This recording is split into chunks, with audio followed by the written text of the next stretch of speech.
ഉപദ്രവിക്കല്ലാണ്. ദൈവമേ, ഞങ്ങൾ എന്തിനായി ഭൂമിയിൽ മനുഷ്യരായിട്ട് സൃഷ്ടിച്ചത്? നിങ്ങൾ ഇങ്ങനെ കടന്ന് ബഹളം വെക്കാതെന്ന് എല്ലാത്തിനും ഒരു പരിഹാരം ഉണ്ടാകുമെന്ന് മിണ്ടി പോകരുത്. ദൈവങ്ങളെ പോലും വിശ്വാസമില്ലാതിരിക്കുക. എന്റെ കുഞ്ഞിന്റെ ചികിത്സക്ക് വേണ്ടിയിട്ടാ ഞാൻ ബാങ്കിൽ നിന്ന് ഒരു ലോൺ എടുത്തത്. ഒരാഴ്ച കൊണ്ടുണ്ടാക്കിയ വീട് ബാങ്കുകാർ ചെക്ക് ചെയ്ത് കൊണ്ടുപോയത്. നാട്ടുകാരുടെ കാരുണ്യം കൊണ്ടാ ഞങ്ങൾ ഇവിടെ ഒരു കൂര വെച്ച് താമസം തുടങ്ങിയത്. ഇവിടെ ഞങ്ങളെ ജീവിക്കാൻ അനുവദിക്കില്ലെന്നാ. നിങ്ങൾ ഇങ്ങനെ കിടന്ന് നേരെ വിളിക്കാതെന്ന് എല്ലാ കാര്യങ്ങളും ഞാൻ സർക്കാരിന്റെ ശ്രദ്ധയിൽപ്പെടുത്തിയിട്ടുണ്ട്. ഫോറസ്റ്റുകാര് വരൂന്ന്. വന്നല്ലോ.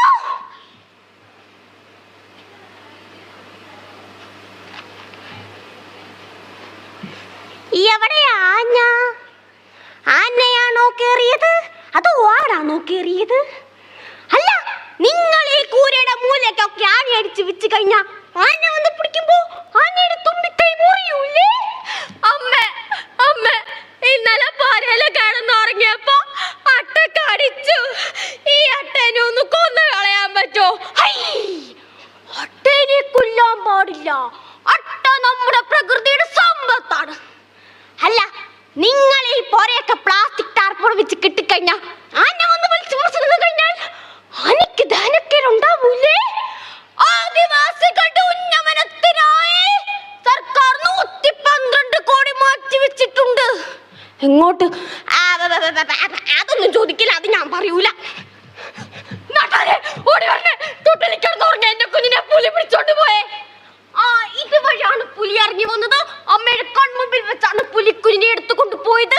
അമ്മേ, പുലിക്കുഞ്ഞിനെ എടുത്തുകൊണ്ട് പോകുമ്പോൾ അമ്മയുടെ വികാരം എന്തായിരുന്നു?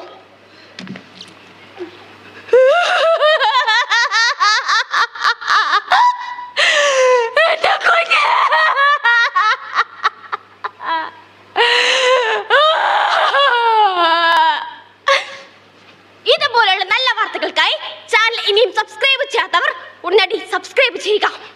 അടിമയാടാ, കർഷകൻ എന്നു അടിമയാ.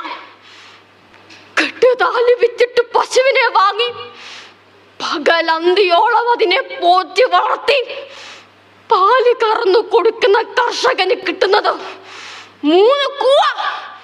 അതൊരു പ്ലാസ്റ്റിക് കവറിലാക്കി കൊടുക്കുന്നത് അമ്പ്രാക്കന്മാർക്ക് 50 രൂപ. കർഷകരുടെ ഉന്നമനത്തിനായി സർക്കാർ വിവിധങ്ങളായ പദ്ധതികൾ ആവിഷ്കരിച്ചിട്ടുണ്ട്. സാറേ, അപ്പനപ്പന്മാരുടെ കാലം മുതൽ കരവടക്കണ മണ്ണാണ് ഞങ്ങളുടേത്. അതിപ്പോ പറയുന്ന വനമേഖലയാണെന്ന്. കാട്ടുമൃഗങ്ങൾ സഞ്ചരിക്കുന്ന വഴികളെല്ലാം വനമേഖലയെ പ്രഖ്യാപിച്ചിരിക്കുന്നു. നാട്ടുകാരെല്ലാം ഒഴിഞ്ഞു പോവുക, ഒഴിഞ്ഞു പോവുക. മനുഷ്യരല്ലേ ഞങ്ങൾ? മനുഷ്യരല്ലേ? മൃഗങ്ങളെക്കാൾ കെട്ടവരാണോ? മനുഷ്യരല്ലേ ഞങ്ങൾ? മനുഷ്യരല്ലേ? മൃഗങ്ങളെക്കാൾ കെട്ടവരാണോ?